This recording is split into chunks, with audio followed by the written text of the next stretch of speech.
Okay. Good evening, everyone, and welcome to the regular meeting for the City of Bayonne Planning Board for the month of March. At this time, we'll call the meeting to order. Can I have a roll call, please? Yes, Madam Chair. Chairperson Fiamonte, Here. Vice Chair Velato is absent. Commissioner Veloz. Here. Commissioner Becker is absent. Commissioner Booker. Here. Commissioner Majorano is absent. Commissioner Locke. Here. Commissioner Quintella. Here. We have a quorum. Thank you. All rise for the pledge.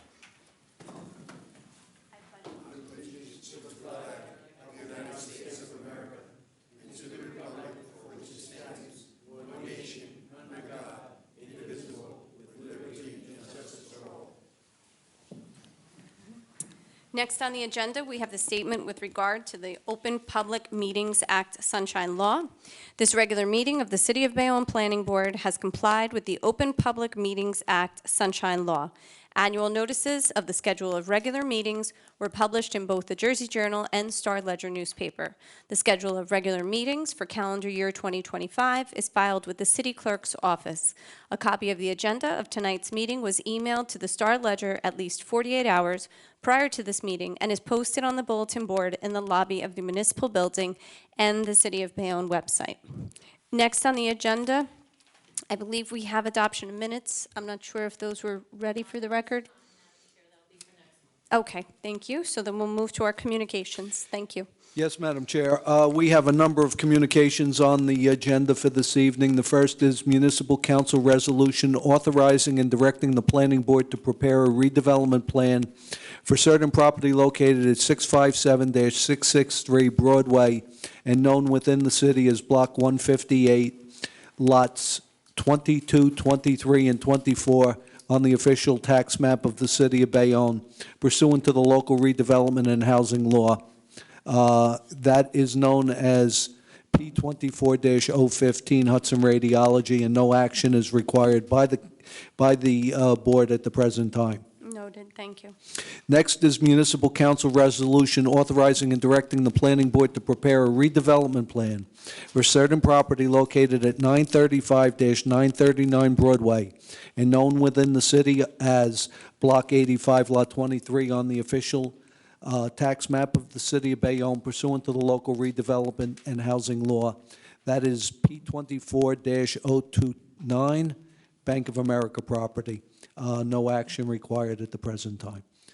Municipal Council Resolution authorizing and directing the Planning Board to conduct a preliminary investigation to determine whether property located at 1037-1041 Broadway and known within the city as Block 45, Lot 20, constitute a non-condemnation area in need of redevelopment pursuant to the local redevelopment and housing law. This is authorizing in the preparation of a redevelopment plan for property formerly known as Golden Arrow Development, P25-004.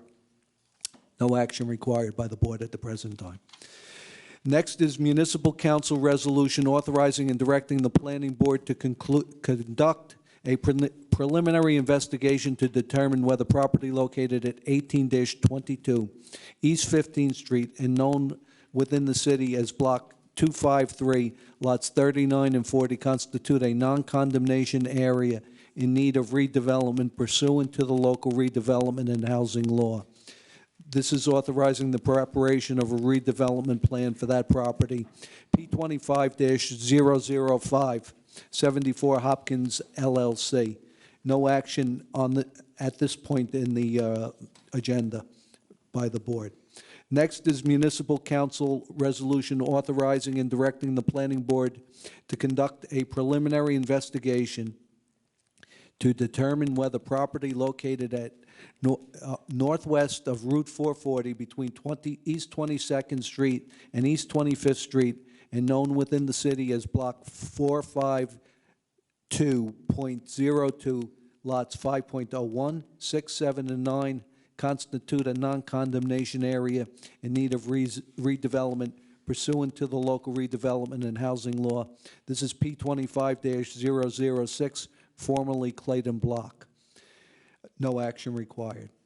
Next is Municipal Council Resolution authorizing and directing the Planning Board to conduct a preliminary investigation to determine whether property located at 958-96A Broadway and known as within the city as Block 78, Lot 44, constitutes a non-condemnation area in need of redevelopment pursuant to the local redevelopment and housing law. This authorizes the preparation of a redevelopment plan for the property, and the application is known as P-25-007, formerly T&J Auto Repair. That concludes the communications on the agenda at this point. Okay, thank you. Next on the agenda are the public hearings, but several of them are going to be carried for a variety of reasons, and we need action by the board. Do we want to incorporate this as a communication from municipal council? Oh, okay, yeah. Also, under communications is 626-628 Avenue E, Block 405, Lot 31, and this is property determined to be an area in need of study and redevelopment, and I believe that the council has authorized a redevelopment plan for this property. Next on the, I was looking for it and I did not see it. P-24-034.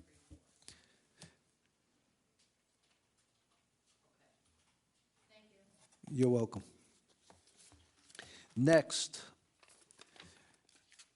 is P-21-014. This is the presentation of a non-condemnation area in need of redevelopment study for property located at 62.5-72 Prospect Avenue in City Block 449, lots 21, 22, 23, to develop and map reflecting the boundaries of the proposed non-condemnation redevelopment area, to determine whether said property constitutes a non-condemnation area in need of redevelopment.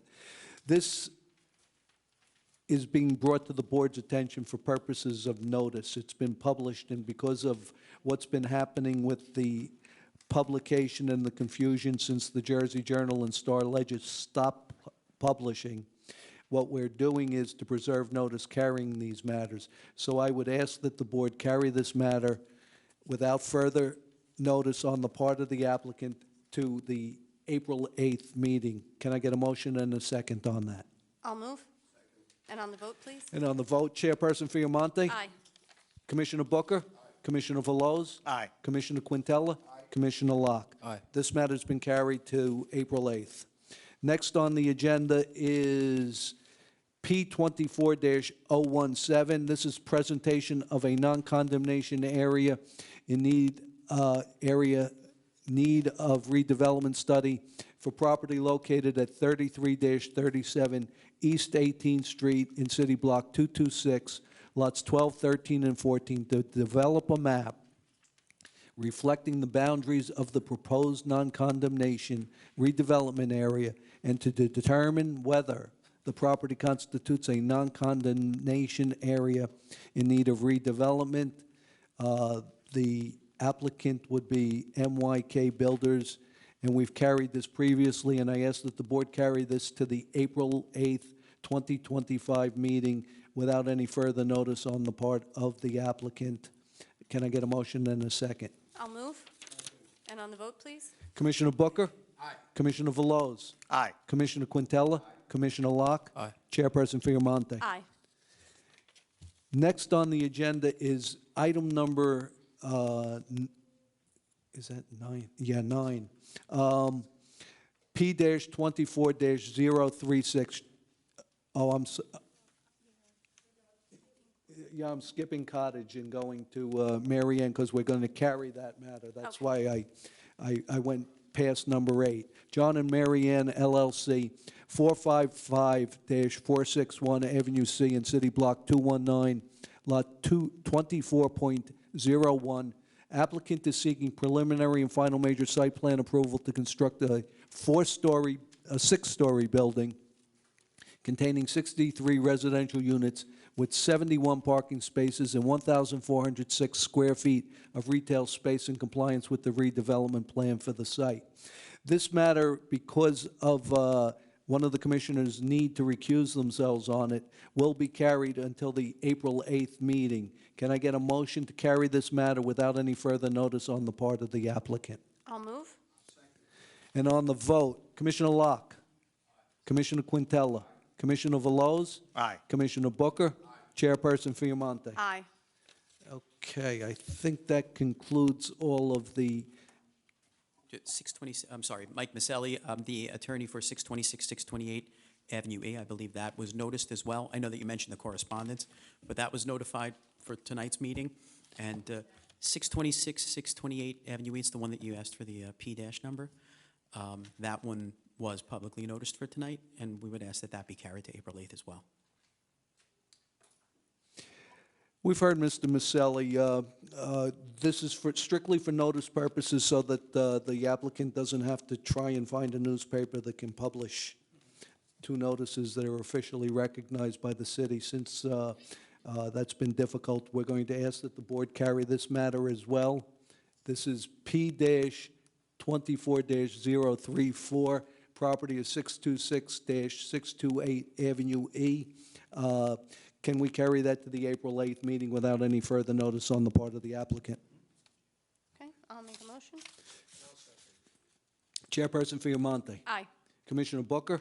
Commissioner Veloz. Aye. Commissioner Quintella. Commissioner Locke. Aye. Next on the agenda is item number 10, P-24-024, presentation of redevelopment plan for property located at 15 Agnes Street in City Block 232, Lot 10, as shown on the official tax map of the city of Bayonne. Mr. Slough?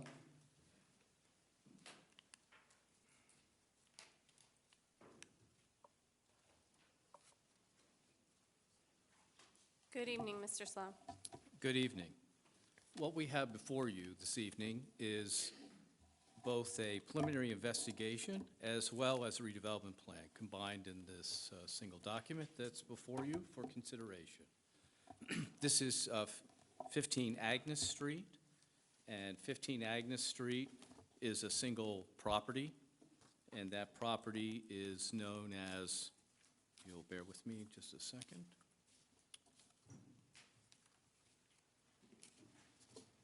Is known as Block 232, Lot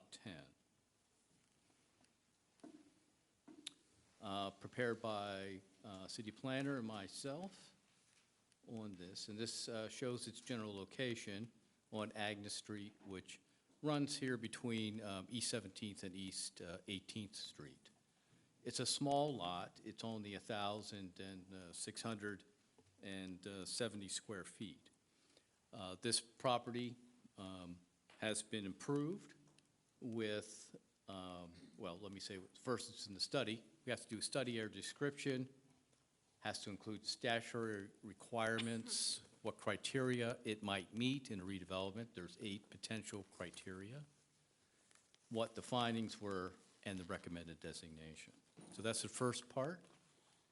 And then in the plan, which would follow, assuming that the board agrees with the criteria, and that criteria and recommendation will need to go to the city council for their concurrence, and then they would pass a resolution concurring with the planning board's findings. Then in the plan itself, goals and objectives, development regulations, and design standards, which is consistent with how we address other things. So looking at the property description, it's developed with a 1-story masonry garage. So the left photo on screen indicates what the garage looks like today, and then its context on the street. And in the center, in the background, you can see the garage, which is prominent on the street front. So the criteria for redevelopment. We found that criterion D applies to this property. Criterion D basically says that the buildings are improvements, which by reason of its dilapidation its obsolescence, faulty arrangement, overcrowding, lack of ventilation, light sanitary facilities, excessive land coverage, so this building essentially covers the entire lot, deleterious land use, obsolete layout. Any combination of this is detrimental to the safety, health, morals, and welfare of the community, then constitutes a criteria. So in our analysis of this, which we go through extensively in our report, we find that it meets criterion D in the statute. And you'll notice that there are a series of pictures within the report itself showing these deteriorated conditions and the fact that the building itself shows these deteriorated roof conditions, fascia. You see the efflorescence of the mortar coming out of the concrete blockwork. And so clearly the building itself has seen better days. There's a portion of a tree that's been leaning on and growing out a part of the roof within this.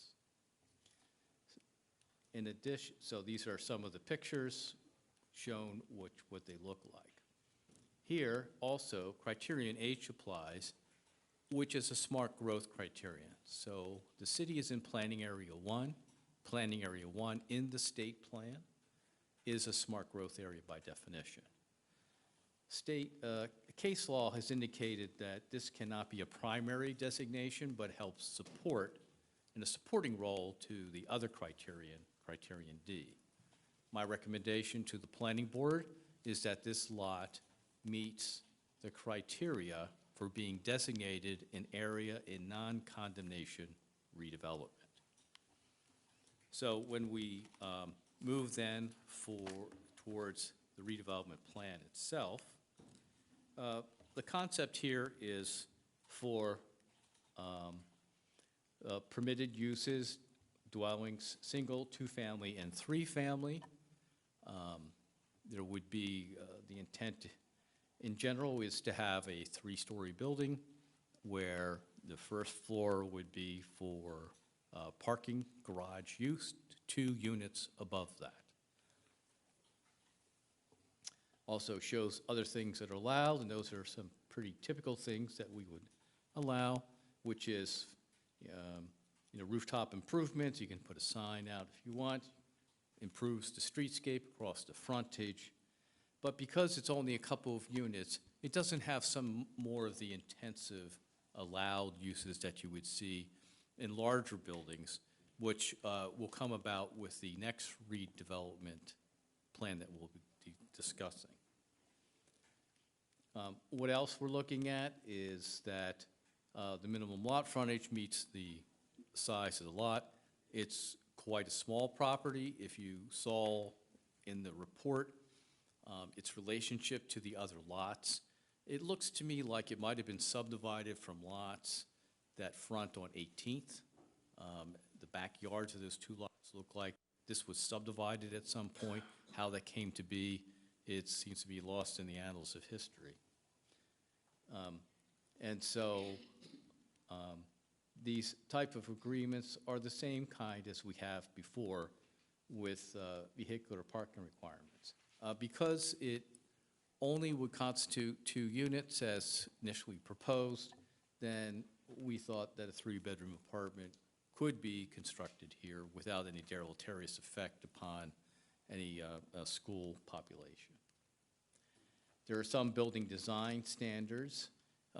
Any type of larger garage door, there's a commercial garage door, roll-up door now, and we felt that because that could dominate the streetscape so much that they had to have a more decorated or, if you like, architecturally significant door, and not just a standard roll-up kind of roll-up door. So this is a Jersey City. It's in their historic district, and it shows, a commercial-sized garage door that was designed and built and fitted specifically for that building. On Agnes Street, we'd have the existing infrastructure along the street replaced. We'd have a tree planted, which is one of our standard requirements. And then, obviously, everything else would have to require with American with Disabilities Act requirements. You would also have standards for rooftop and on-street planters, should they decide to do that. And we have the standard kinds of things with how lighting would be handled, so as not to create any glare or intensity issues with neighbors, but adequately light the sidewalk. So that's the upshot of the 15 Agnes Street preliminary investigation as part of the study area, and then the redevelopment plan outline. Okay. Thank you, Mr. Slaw. Commissioners, any questions? Okay, not seeing none. Ms. Mack, any questions? I'm sorry. I'm sorry. That's okay. No, absolutely. This was a very interesting plan because it's a rehab area and it was done very effectively. Okay, Happy with it. thank you. Are there any members of the public that wish to ask Mr. Slaw a question regarding his testimony or presentation? Okay, seeing none. Any members of the audience that wish to make a comment regarding this presentation? Okay. Commissioners? Okay, then. I think we are ready to move to a vote. I will make a motion to approve. Do I have a second? Second. And on the vote, please? On the vote, Chairperson Fiamonte. Aye. Commissioner Booker. Aye. Commissioner Veloz. Aye. Commissioner Quintella. Aye. Commissioner Locke. Okay, thank you, Mr. Slaw. I Plan think has you're been back up. approved. Yes, I didn't move much. No? Next is P25-005, presentation of preliminary investigation and non-condemnation redevelopment plan for property located at 18-20 and 22 East 15th Street, Block 253, lots 39 and 40, as shown on the official tax map of the city of Bayonne. 74 Hopkins, it's also known as. Thank you. This is a similar plan in that there is a preliminary investigation. Part of this area is already in the rehabilitation area of the 8th Street plan. And so this also would extend it and also move it from rehabilitation plan into an area in need of redevelopment study. It doesn't mean that the response from the city has to be any different, but you'll see why we thought this for the time being. So when you, I do have that blue large disk. I apologize. That's an artifact of the PDF process. I haven't figured out why that's happened. But here, it's the same concept. So if you look at the redevelopment section, you know, it fronts here on East 15th Street, and it's not too far from Broadway to the north side. And so the idea here is to have more dense development within walking distance of mass transit. It's one of the ongoing goals of the city to encourage that, which means less need for motorized vehicle transportation. Also to improve the city's streetscape and its appearance on the outside. And then in the study, you have to have a study area description, which we have done. And so this area of the area of the two lots is larger than the one we were just discussing, and it constitutes 11,343 square feet, or slightly over a quarter of an acre. And lot, you can see that they're both rectangular lots that extend back and extend deeper into the block than midway. So if you look, let me see if I can have, there we go.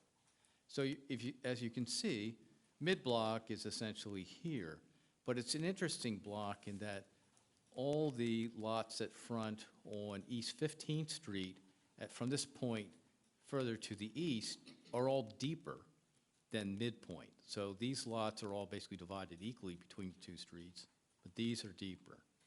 So consequently, the houses on this side, on 14th, have much shallower lots.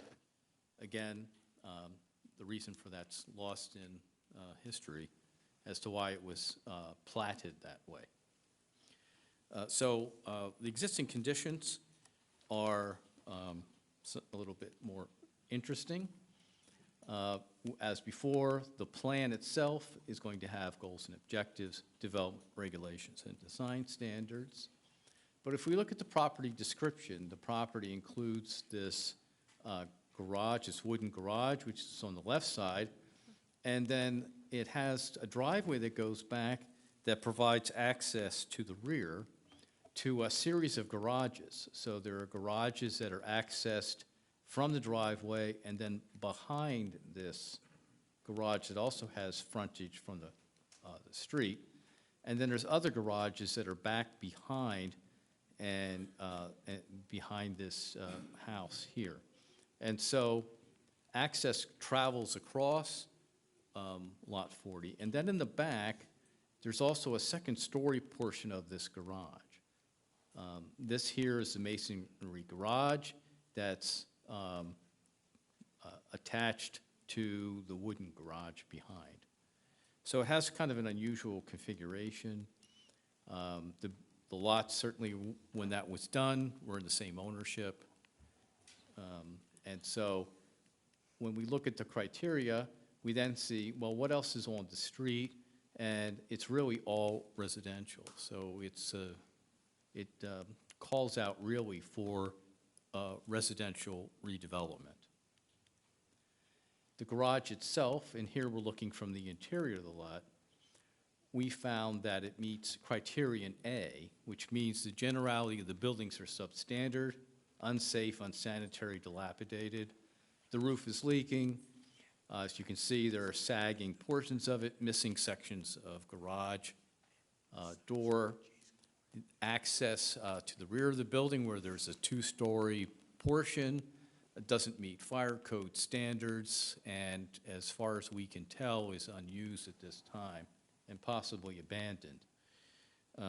So all of these characteristics would lead to mold and fungi growth within the building itself as it attacks the wood.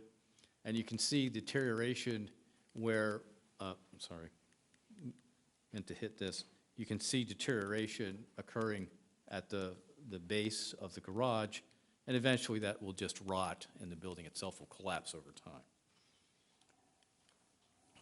We also found that it meets D, the same criterion we brought up with 15 Agnes Street, and that this kind of arrangement, which was done when automobiles first came about and people would just rent a garage down the street to park their automobile in.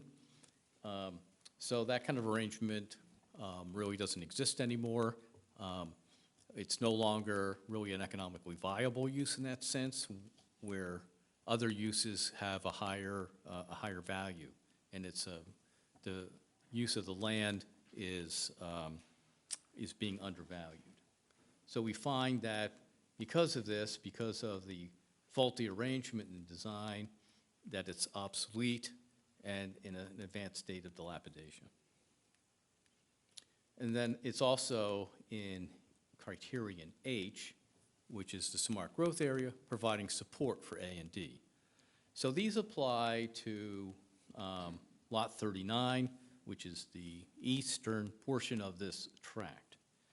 However, when we look at Lot 40, which is the house that's on the eastern side, we find that the criteria aren't met for an area in need of redevelopment designation standing alone. However, the local redevelopment and housing law allows the inclusion of lots not meeting the criteria when overall it's necessary to achieve the redevelopment goals for the municipality. And if you look at where this is located, this area in here is part of the 8th Street Rehabilitation Plan. And so this lot would be an extension of the redevelopment area, and by leaving this lot out, we create this problematic infill lot that would not have the benefit of redevelopment statute and opportunities that can be granted by the municipality. And so by not keeping it in, it impedes the ability to do a proper redevelopment plan for this site. And so we find, because of that geographic location, that that lot can be included to meet the redevelopment goals of the city, to have a walkable, modern residential development within reasonable distance of transit. So under that portion, we recommend to the planning board that it meets the designation as an area in need of redevelopment under that criteria, A, D, and H, plus the inclusion of the additional lot, 40. And the principal uses are fairly something similar to what you're used to seeing with us by now, which is multifamily dwelling units, a series of different accessory uses that are allowed or really necessary for modern development of apartments, where you have amenities, you have interior parking, you have a concierge space if possible. And so all these things are included here within the plan.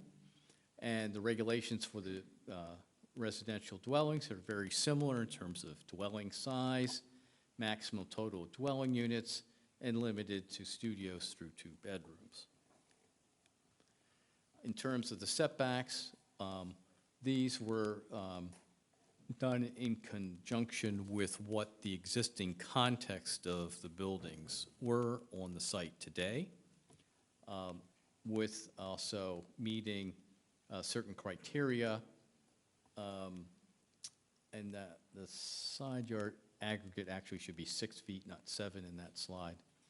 And so the redevelopment plan is correct.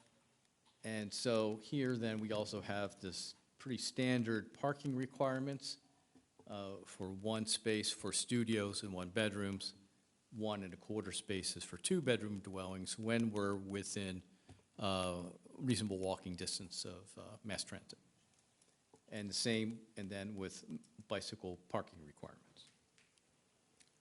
Moving now to the building design standards, we require, because of its context, that it have traditional colors and earth tones, and that masonry is the primary exterior material, because as you can see, there's a lot of masonry on the street today, and it should reflect the architectural context in which it's placed. So in other places, locations of the municipality, where we have more modern buildings, that's really for more like Avenue E area than it would be for this particular location, where it's mid-block. And so with streetscape standards, we would have a clear zone and a tree zone. The sidewalk in this location is not as, Making sure we're all awake. was that a hint? Oh, no. We were just seeing if you were paying attention, Brian. I'm just about ready to wrap up. So the sidewalk is not quite as wide as in a lot of other places for Bayonne. So here we're only looking at the clear zone and the tree zone because it's about 10 feet. So we're not able to institute wider sidewalks here. And so, again, the standards we have for lighting and landscaping are pretty much the same. So I'll entertain any questions you might have on this plan or its designation for an area in need of redevelopment. Okay, thank you. Commissioners, any questions? Oh, yes, Commissioner Locke? Yes, hi. I just had a quick question. How many feet are you considering to be 1 story?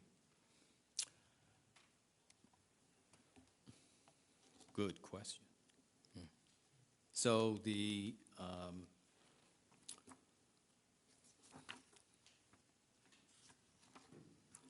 it's a total number,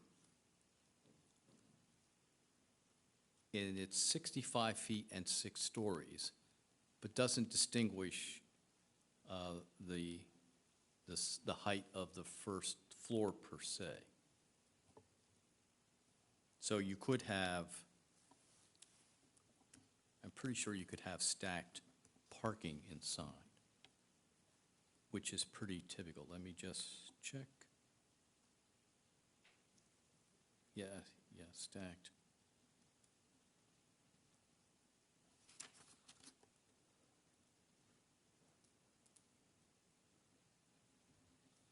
You can have valet parking and stacked parking, and you can have mechanical parking. So you would be able to have you would be able to have one car above another with a mechanical parking system. So your headroom would need to be taller than a typical floor, but you still would not be able to go above that 65 feet for the 6 floors. So that's about 11 feet per floor on average.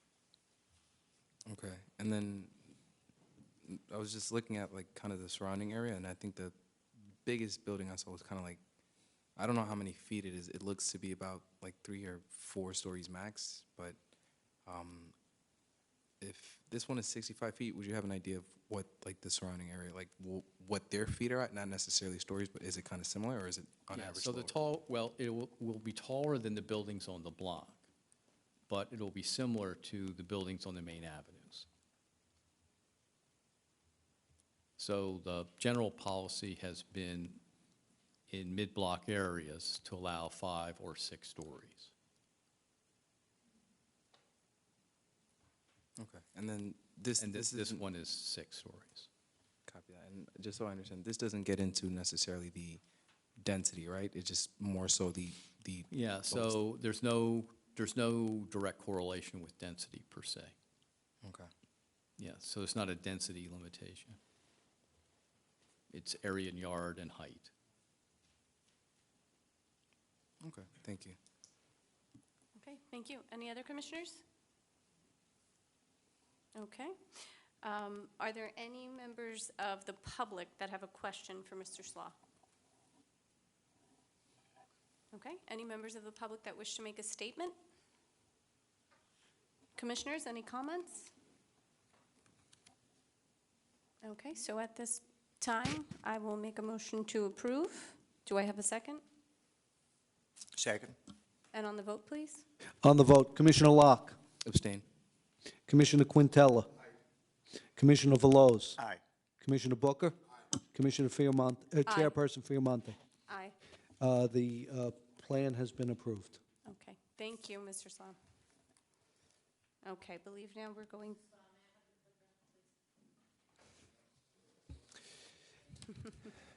We're back up to.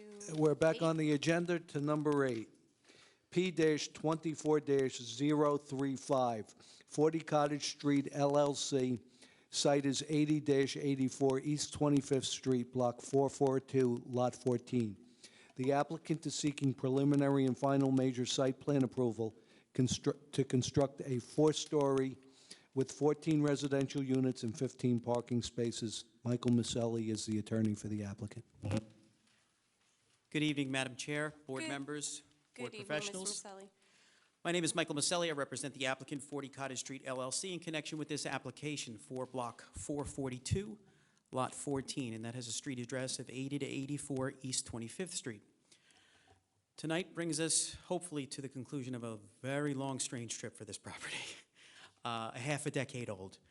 Let me tell you a story about a property owner who filed a zoning board application in 2019, and in 2020, it's an existing warehouse. It's been used as a warehouse for years. In 2019, the owner filed an application with the zoning board for a use variance to continue essentially that use, and was denied, and has not been able to use the property at all for anything since then. I just want to read some of the things that the zoning board's resolution said with regard to the warehouse in the neighborhood, just so we set the context before we consider a multifamily residential project here. The proposed use was, quote, too intense for this area. I'm talking about the warehouse. It was, quote, a not suitable use and did not meet the goals of the master plan. The proposed use conflicted with the residential character and the changing neighborhood. It would negatively affect the neighborhood in question, and it did not serve any benefit to the area. Agreed.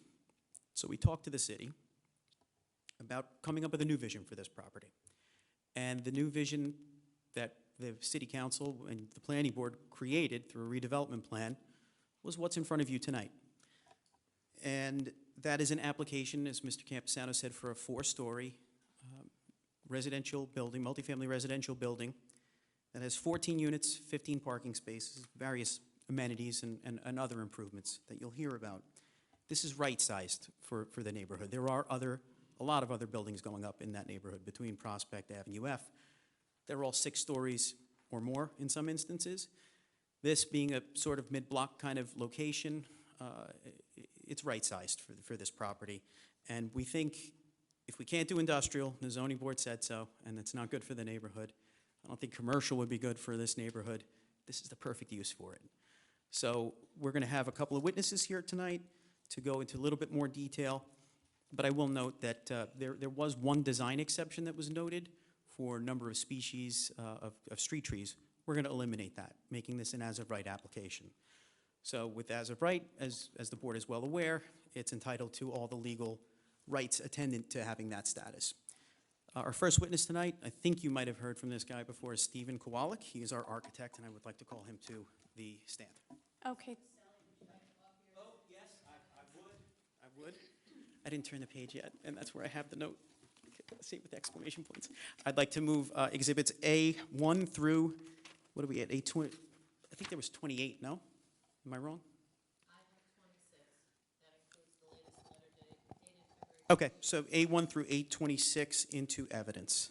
Okay, we'll accept that into evidence. And a quick question before we Yes. start with Mr. Kowalik. You said you had a couple. Does that definitively mean you have two? We have Mr. Kowalik. We also have our stormwater engineer here in case anybody has any questions. After Mr. Kowalik's testimony, we'll Okay. see if the board has any questions or if the public has any questions.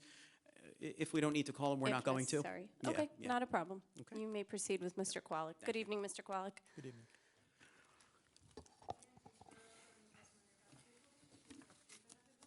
I do.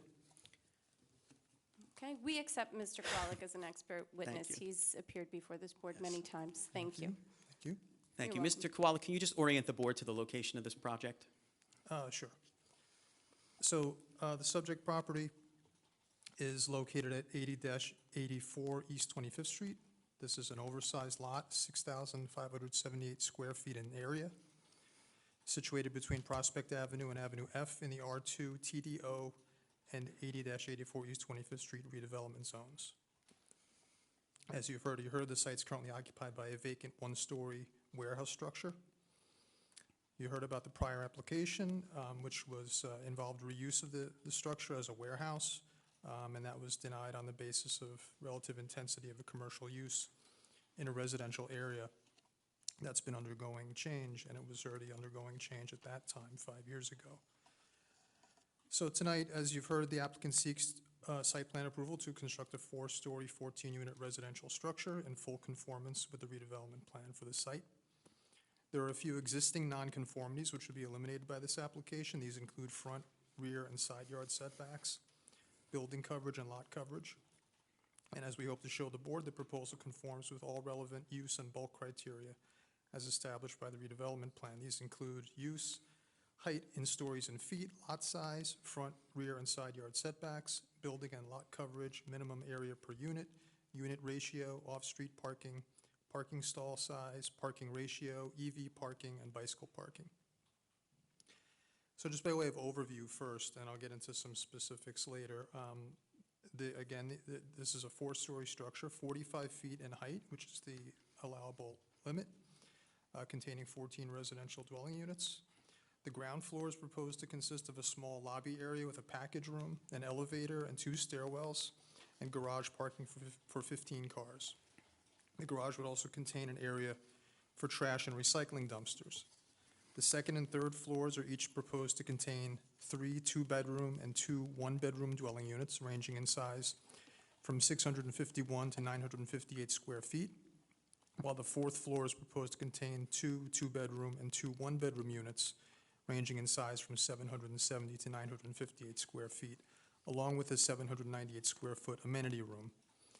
The overall area of each floor is 5,169 square feet, and each floor is proposed to be 9 feet in finished height. The proposal includes a partial basement containing mechanical and utility spaces, tenant storage, and bicycle parking. All floors, including the basement, would be served by the elevator. The roof is proposed to be unoccupied and to house solar panels over 25% of its area in accordance with the RDP's green infrastructure requirements. Additional sustainability strategies would be employed to align the project with a LEED Silver rating, as is also required by the plan. The building exterior has been designed with sensitivity to the redevelopment plan's requirements with respect to materiality and historical precedent. The rear yard will incorporate new landscaped areas, and proposed off-site improvements include new sidewalks and curbs, a new curb cut, and 3 new street trees. The site is proposed to be fully fenced.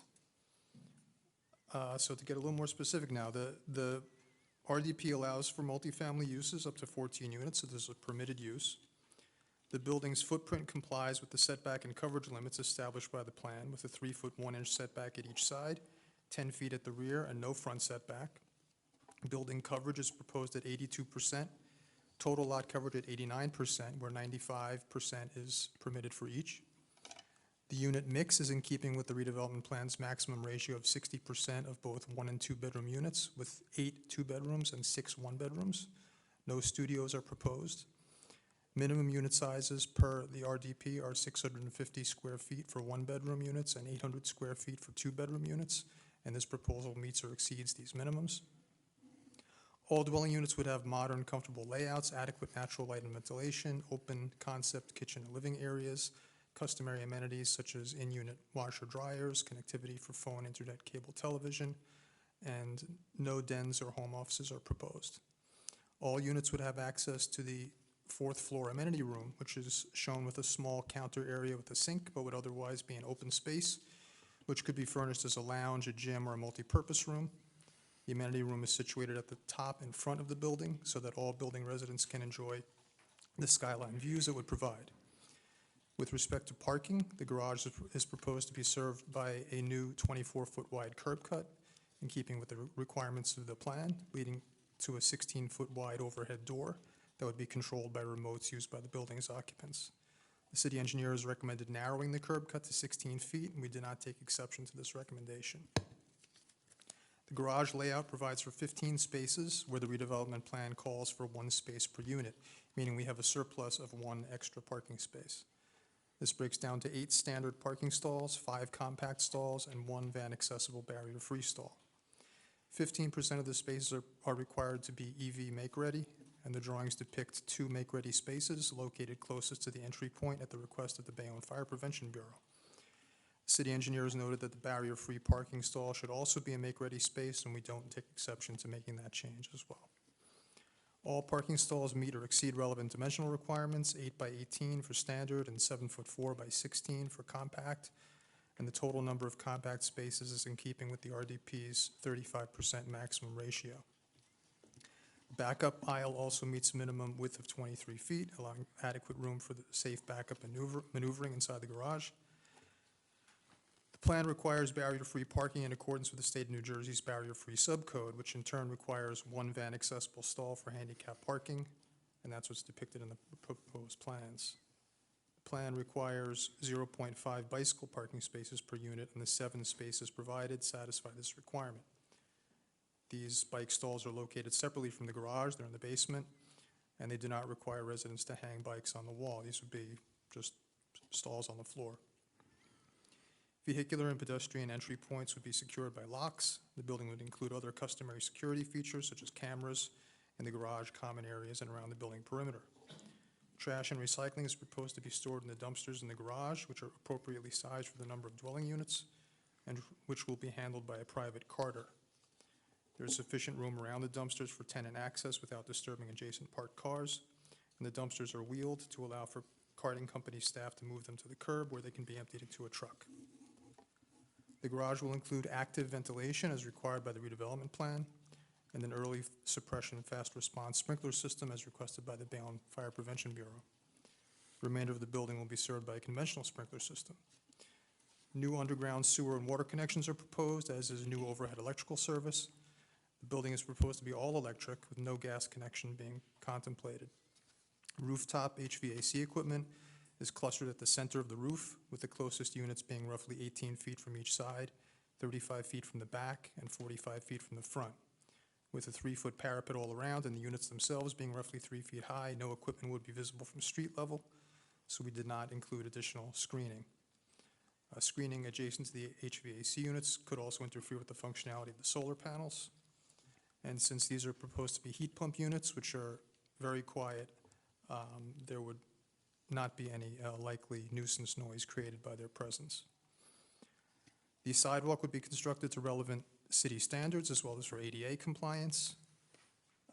And where the plan calls for at least 3 tree species, we've currently proposed 2 species, trident maple and red maple. As you've heard already, we have no issue adding a 3rd tree species in the interest of full compliance with the plan. And these, of course, are all hardy species that are drought tolerant, known to thrive in urban environments.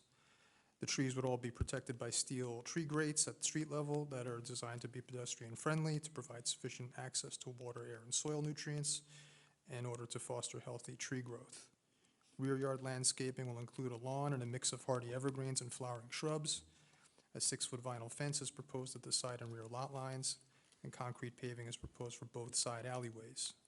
No other site improvements or off-site improvements are proposed. So the building's exterior has been designed in accordance with the redevelopment plan's requirement that any proposed facade must incorporate, quote, "the most prominent and attractive elements of the existing building, along with design characteristics that are, quote, emblematic of the industrial heritage of the city of Bayonne."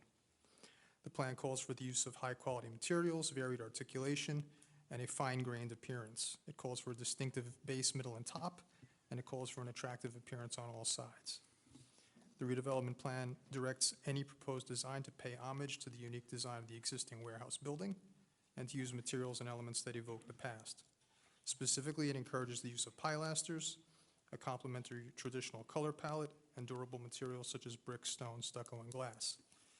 In designing the building's exterior in accordance with these directives, we looked at the existing building itself and sought out other historical precedents that might serve as inspiration for a multi-story building with a repetitive but not uniform floor plate, while also allowing for a certain degree of exterior variation. We consulted with a local amateur historian who was able to provide some information about the existing building, which for a long time was the home of the Royal Laundry Company, along with a number of archival photographs of other industrial buildings, sufficient to provide an overview of the range of typologies that existed in the past.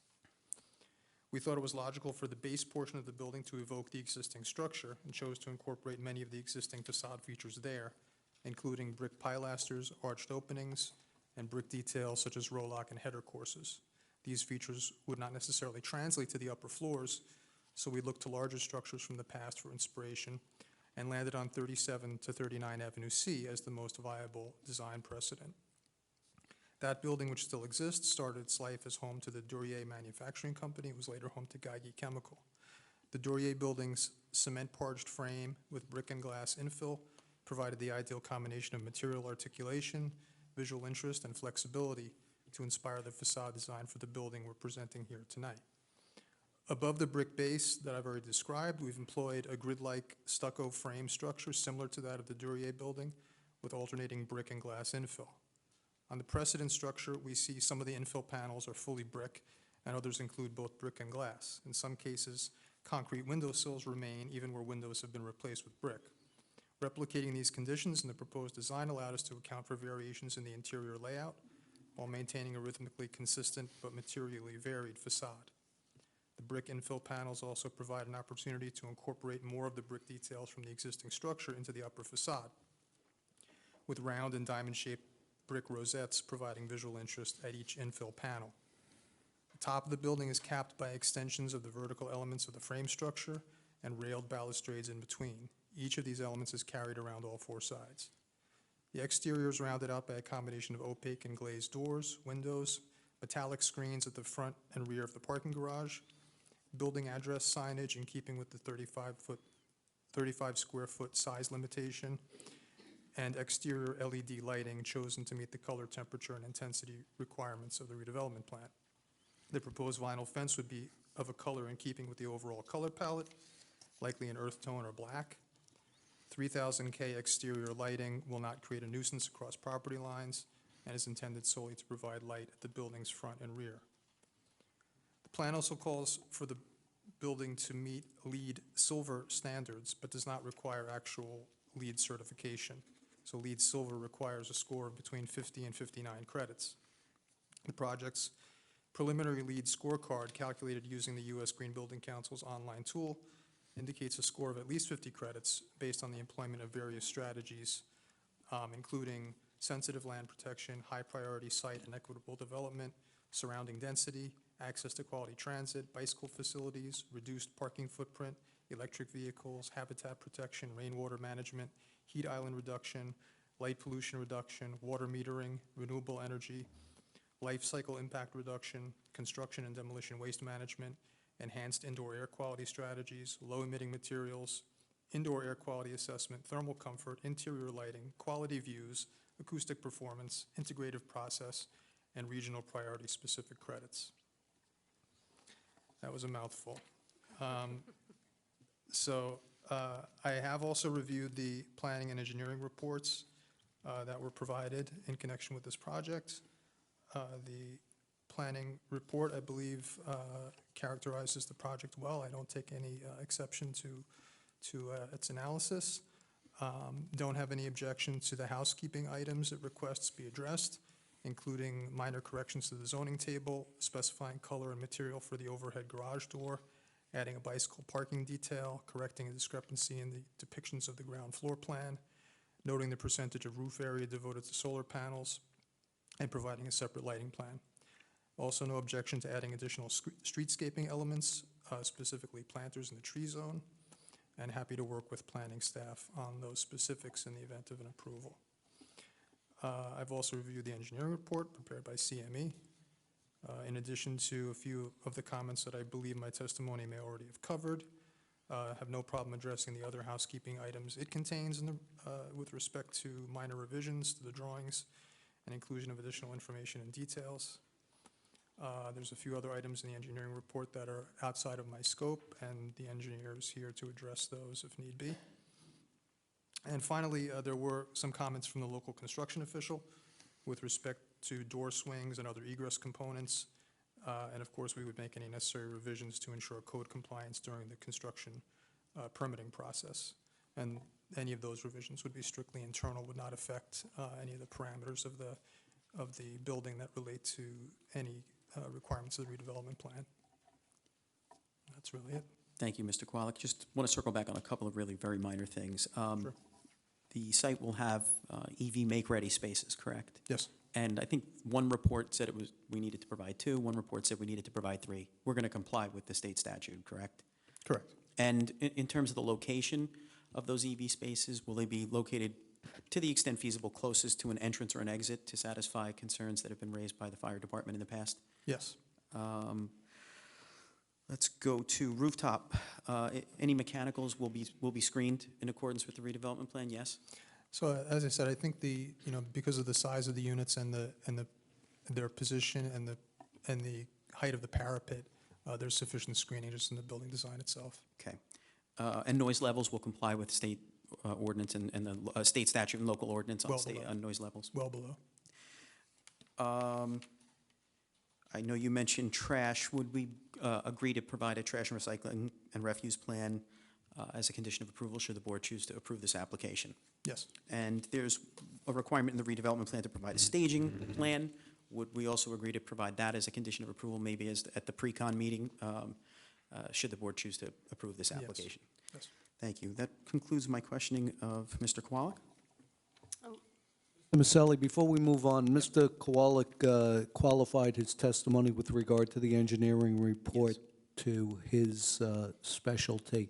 Will the applicant, because Mr. Russo, I believe, spoke to you, Yes. agree to the comments from the CME report? I think we're okay. I'll just double check. I think we don't take any issues with anything in there, but I'll double check with our engineer. I think we're okay with everything. There's nothing in there. Yeah, I think we can comply with that. No problem. Thank you, Mr. Okay, Maselli. thank you. Okay, thank you. Commissioners, any questions for Mr. Kowalik? Okay, seeing none. Mr. Slaw? I just wanted to make a comment, which is, I think that this design probably best captures what we are trying to accomplish in a redevelopment plan of any of the architectural plans I have seen in my tenure here. It's an excellent design, and I'd like to applaud Mr. Kowalik for his efforts. Thank you. Thank you. At this time, I do see some members of the public. There will be an opportunity now to ask any questions to Mr. Kowalik regarding his testimony. Comments would then come once we've concluded all of the audience questions for Mr. Kowalik. So if there's anyone who has a question at this time for Mr. Kowalik, I would ask that you please come up to the podium, and Mr. Kowalik will take Mr. Maselli's spot. Okay, good evening, sir. Good evening. We're just going to get your information for the record. Robert Dodd, 74 East 25th Street, Bayonne. Okay, good evening, Mr. Dodd. Are there going to be pilings driven for this building? No. Mr. Dodd, you may want to just move the microphone a little so that we can get you on the record clearly. Okay. Thank you. And you say the height of the building is 45 feet. Is that to the top of the parapet? Yes. Okay. What is the actual size of the basement? The basement is, well, I don't know if I have the exact Well, square footage of it, but it's roughly, if our whole footprint is, 5,100, it's probably, less than 20% of that. So it's probably under 1,000 square feet. No. It's basically the width of the building, am I correct? The width of the building And what's the and depth? for about maybe 10, 12 feet back. Okay. Just a question about the EV cars, the parking spaces. If they become EV parking spaces at a point, and then there's not EV cars there, are regular cars still going to be able to park there? Well, I mean, I assume that would be an issue for building management, but I don't know how they would all right, well, police that really, I but mean, if it becomes where there's 2 EV parking spaces, that leaves, what's it, 13 parking spaces then, right? right, well, so we said we're going to do 3, so Right, I mean, if you we'd can't have, park a regular car there, if there's no EV, that's what I'm getting at. well, They'd be able to be converted back to a regular parking space. I don't think it would be converted back, but it would, the capacity to charge is there, whether the car needs it or not. The trees that might be planted out in front, would they be the type that, well, there's electric wires overhead. Would they be shorter trees?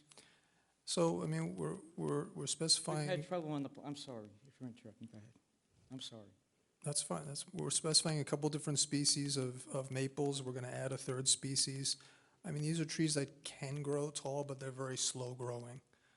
So, I mean, like, for example, I have 2 red maples outside my own house that I planted, 10 years ago, and in that time, they've grown probably less than 10 feet. So they're very slow growing trees. All right, we've had trouble with one tree on the block where it's interfered with the electric wires. But, shorter the better.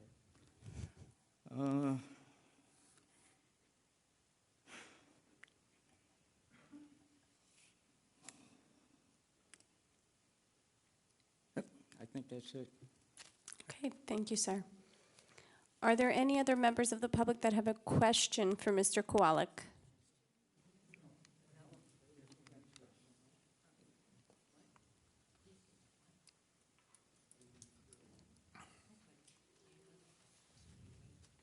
Good evening. Hi, this is Linda Sharkey and Francis Sharkey. We reside at 78 East 25th Street. I have a question about the fence. Yeah, ma'am, I'm very sorry. We typically only have one person at a time, just for the record, so that our stenographer can catch everything. I have trouble with my voice. Okay, so she'll do the speaking. Then, She can talk. okay, not a problem. All right, you may proceed, Ms. A Sharkey. question about the fence. Is it going to be installed from the front of the building all the way to the back? Or is it going to be just partway, like because our yard will be abutting the pathway next to the building? The fence would be from front to back Front to back. on each side and at the rear lot line as well. Okay. Right now, we're landlocked because of that building that's existing. Is it is there any possibility that there could be a gate put in that fence so that if for some reason we had an emergency and had to get out of a house for a fire or whatever, into the back, we'd be able to access out from a gate into, to get out of our yard? It's kind of beyond my scope. I think that's something that would require an access easement or something like that, that would permit you to access the subject property. Okay, so we would have to get somehow an access easement? I mean, I'm not, I think he's treading into legal territory when he's starting to talk about Okay. easements, and this is a property right. But maybe you want to discuss this after the meeting with Mr. Maselli, and he can discuss it with his clients and possibly work something out Okay. that would be satisfactory to both of you. Okay, that's great. All right, we can do that. All right, that's all I have for now. Thank you. What about the siding? No, was I'll discuss it with engineer, him. yeah, the engineer, okay. Okay, thank you both. Okay. Excuse me if I start to cough. or Not a I have problem, trouble sir. with my voice. Did anybody take into account the structures next to the building, specifically 78? well, at this stage in the process, it's not really something that has been taken into account. We designed the building to conform with the redevelopment plan. Right. So whether or not the redevelopment plan considered adjacent structures, I don't have the answer to. Certainly, when we prepare drawings to construct the building, we have to consider the buildings next door. We have to make sure we don't undermine existing footings. We have to take into account snow drift onto lower roofs and things like that. That was going to be my next question. With excavating, when you start building the building, our houses have no footings or foundations. They're on piers.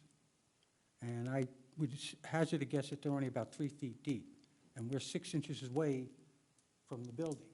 When you start excavating, you go down past 3 feet, there's a very high probability that those piers are going to go flying right out from underneath the house. So we will have a 3-foot setback from the property line. I'm not talking about So- setback, I'm talking about when you do the excavation. Right, but you're not going to be excavating right at the property line, is what I'm saying. So you're going to have a buffer of at least a couple feet The there. building is on the property line right now. The current building is, but the Current proposed building building is is not.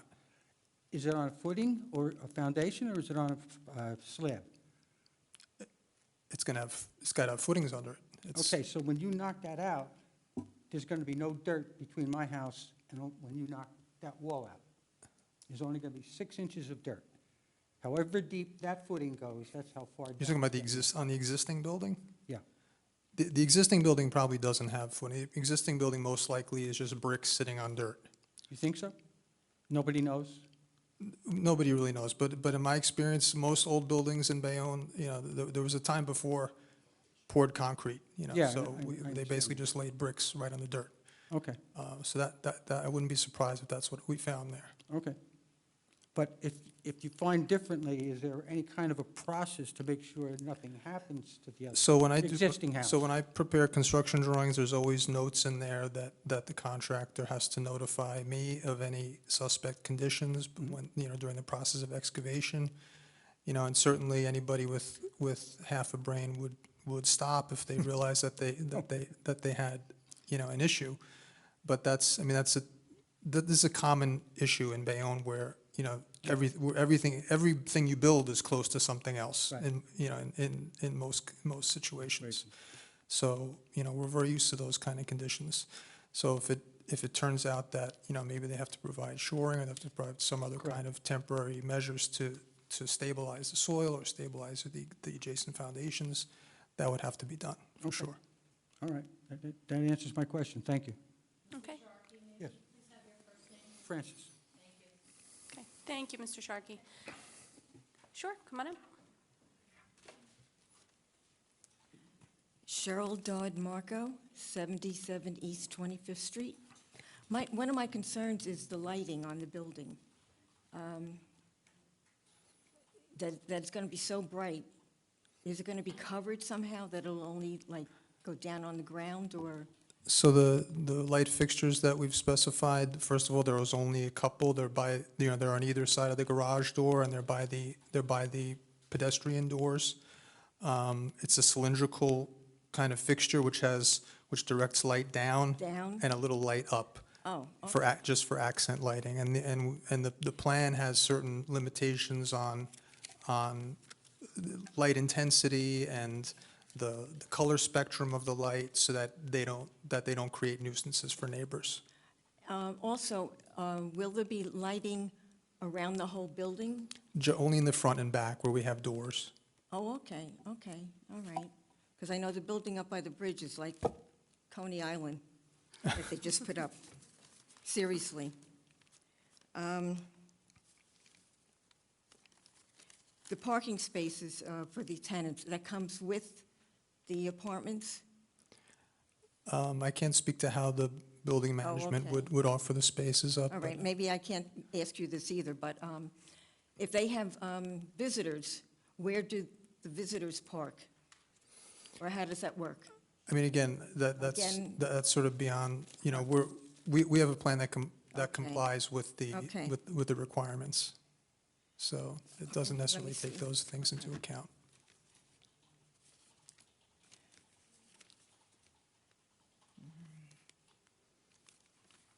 The garbage, the containers, how is that going to work? So as I testified earlier, there's, in the garage area, we have a couple of dumpsters, one for recycling, one for And what are trash. they made out of? They're commercial type, They're metal, Dumpsters they're not that- heavy-duty plastic? they're usually metal, they're usually on wheels. All right, 'cause And they they'll do be have able to, heavy-duty they'll, plastic they'll ones. be able to roll them out. And Okay, and when that's rolled out, that'll be rolled out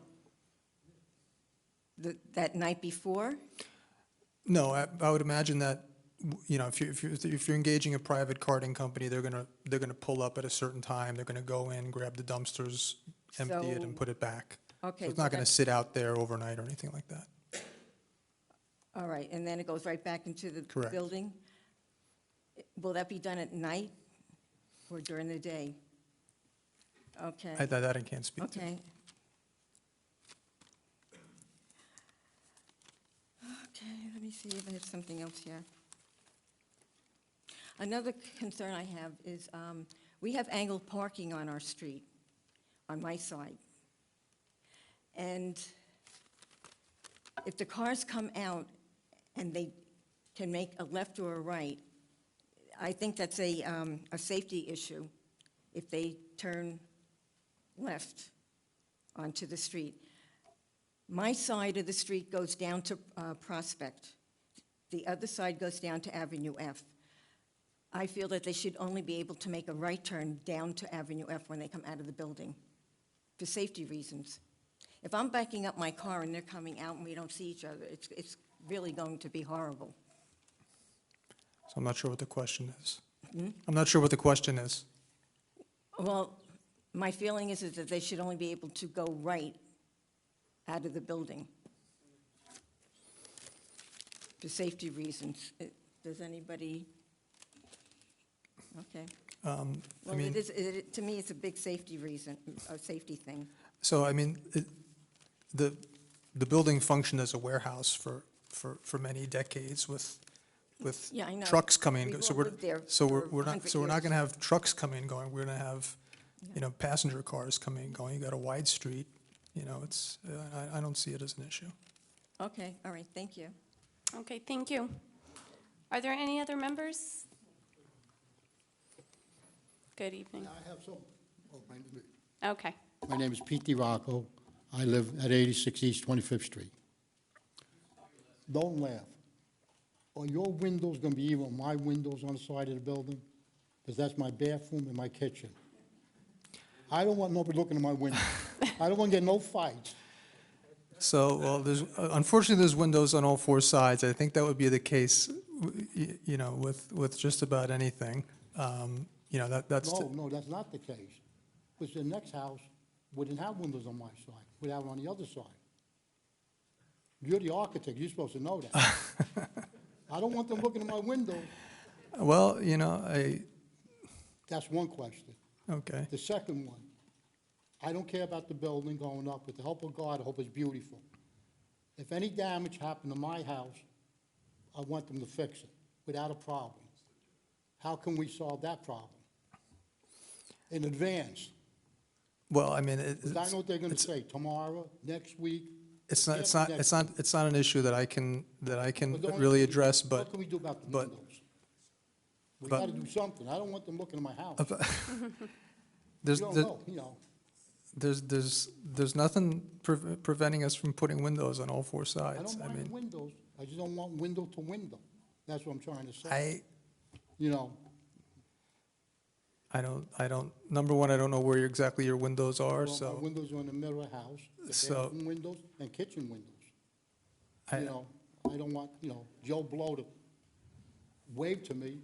I got enough problems now. Well, look, I mean, that's something that we all deal with in this town, so you know, I like I that. don't, I have no problem. with I don't that. know that want them there's looking much at I can do windows. about that for you. All right, so, okay, we'll have to see then. But maybe if they do an apartment, maybe they, you know, cheat a little bit, and instead of going to the left, go to the right. I mean, we gotta work together. I mean, those are good, my neighbors. So, I mean, I know the lawyer's here, so I hope he's in a good mood. So, well, you better be in a good mood. All I don't want nobody looking at my house, that's all. That's what I'm asking. And if they do any damage, with the help of God, just fix it. I'm not saying they're not gonna do it, They'll be contracted you know. with insurance or Oh, I can imagine, I can imagine. Excuse me, sir, Yes, Commissioner Booker here. I just want to say that living in Bayonne my entire life, I can go on the record and say that we do live on top of each other. And in my house, my bathroom window, just for the record, is next to my neighbor's bedroom window. But we kind of respect each other, so we don't, you know, I don't peek in his window, and I'm hoping he's not peeking at mine. So that's might it. So like I that understand what neighbor. you're saying, but I'm sure they'll accommodate. no, I understand, but what I'm trying to be honest with you, you know, somebody move in, they might be only there for 6 months, or 8 months, I don't know. I've been here for 60 years. You know, I'm just saying. You know, you walk over the bridge, as we go over the bridge, you look in the guy's window. We wave to them now. I respect that, sir, I understand. only But thing I'm asking. but if you, I know, and I appreciate your question. The fact of the I matter don't is, mind the building, like I said, that I know, you know. Right. I got no complaint, but, I mean, well, you listen, you made a valid point, sir. he's thinking now. But thank you, but that's all I'm asking. A little respect, that's all. But I don't want to leave Bayonne. So, No, we don't want that either. I mean, I know they're raising my taxes, but I don't want to leave. All right, thank you. Thank you, sir. Any other questions from the public? Questions, sir? Will I have a chance before this is over to address The next, you people up there? well, so you would be able to place a comment on the record. So as soon as we make sure there are no more questions from the public, the next part of this process is to come up and put your comments on the record. I don't think, do we have any more questions? Don't get too comfortable, Mr. Dodd. Oh, we have one more.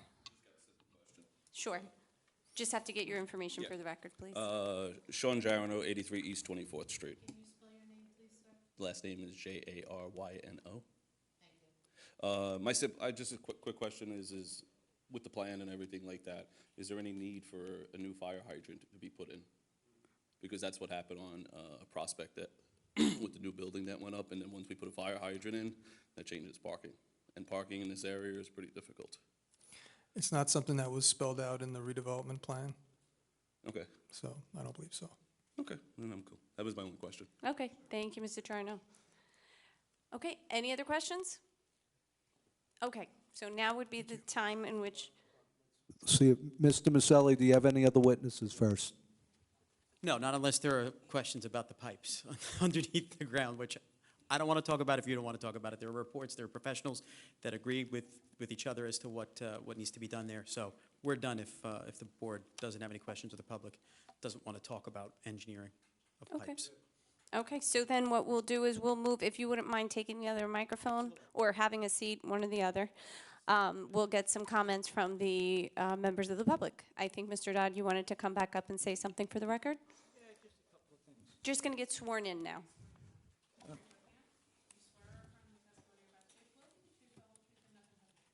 Yes, I do. Oh, Robert Dodd, D-O-D-D. Okay, just a couple of comments. one of the things I seen online when I downloaded the information, which is kind of incorrect, I just want it for the record here now. It says the property is located across from the Bayonne ShopRite. It also says that there's an adjacent 4-story and 5-story building alongside of it. And where did you see this? Well, I printed the stuff out offline, online. So from the city's- planning board documents, you mean that were submitted? Yeah, this was under the project description.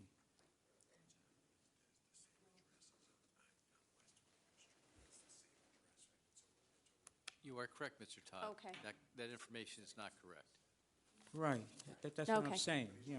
That's what we were just trying to clarify, what you were referring to, so we Right, can make and sure then it's correct for the there's record. also another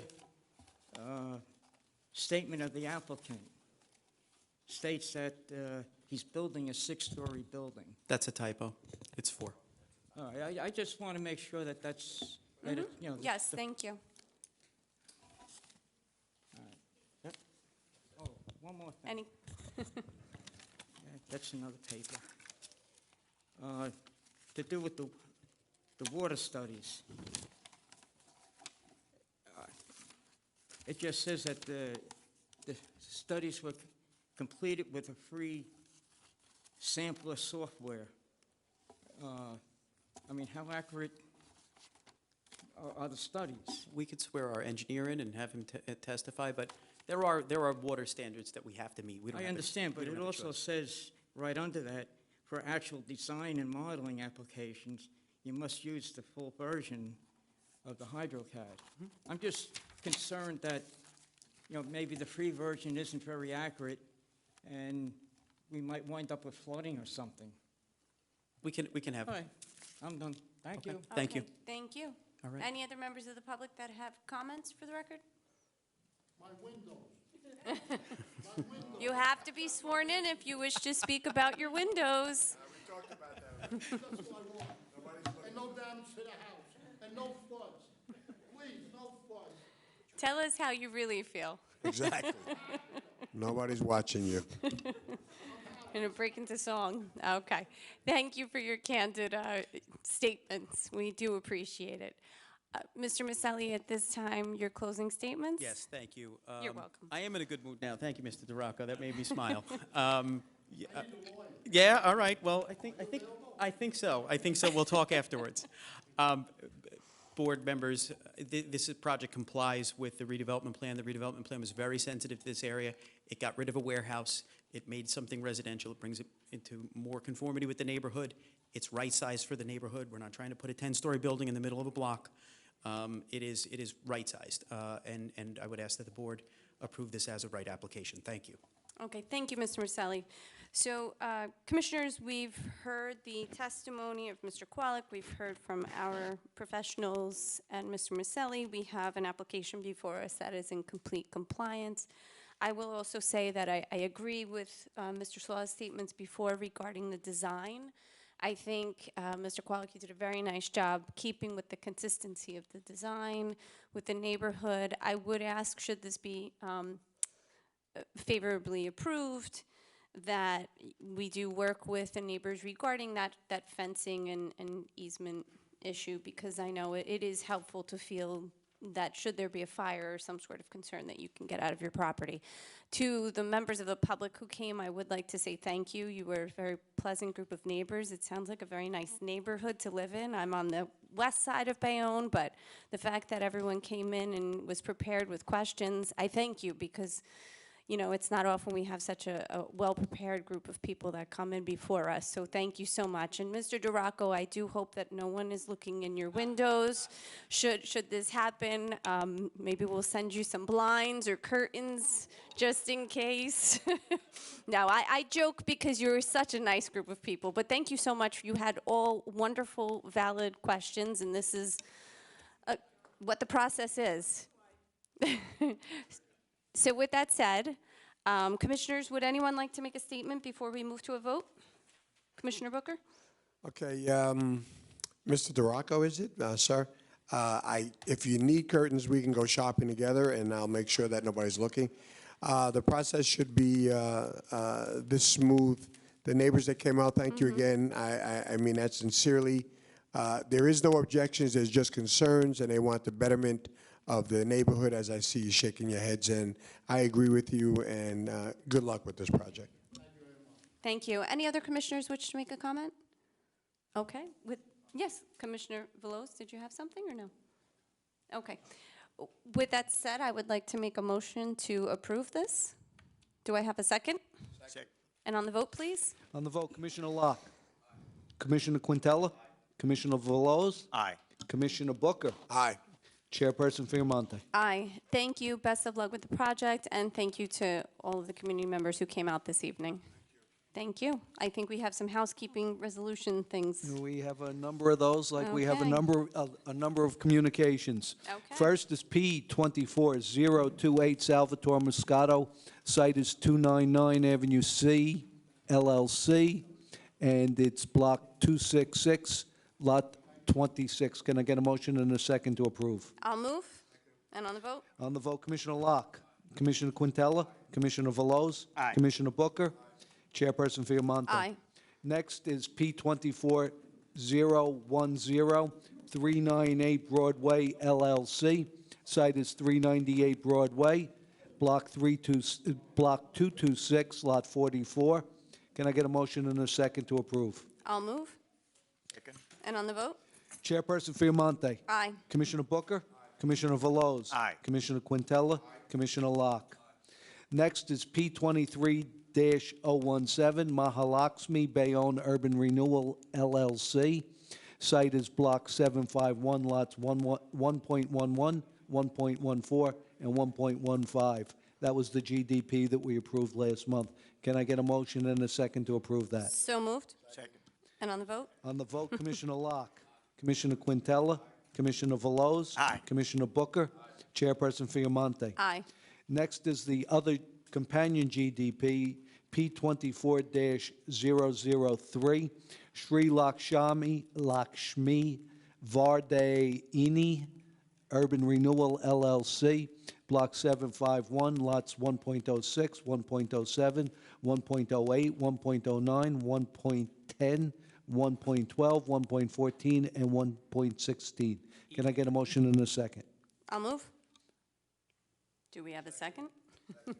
And on the vote? And on the vote, Chairperson Fiamonte. Aye. Commissioner Booker. Commissioner Veloz. Aye. Commissioner Quintella. Commissioner Locke.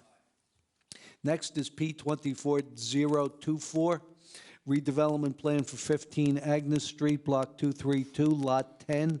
Can I get a motion and a second to approve? So moved. Second. And on the vote, Commissioner Veloz. Aye. Commissioner Quintella. Commissioner Locke. Commissioner Booker. Chairperson Fiamonte. Aye. Last is P25005, redevelopment plan for 18-20 and 22 East 15th Street, Block 253, lots 39 and 40. Motion and a second. I'll move. Chairperson Fiamonte. Aye. Chairperson, Commissioner Booker. Aye. Commissioner Veloz. Aye. Commissioner Quintella. Commissioner Locke. I will take a motion and a second to adjourn. So moved. Second. And is this unanimous? Say aye. Aye. Thank you, everyone, for coming out. Before you get out.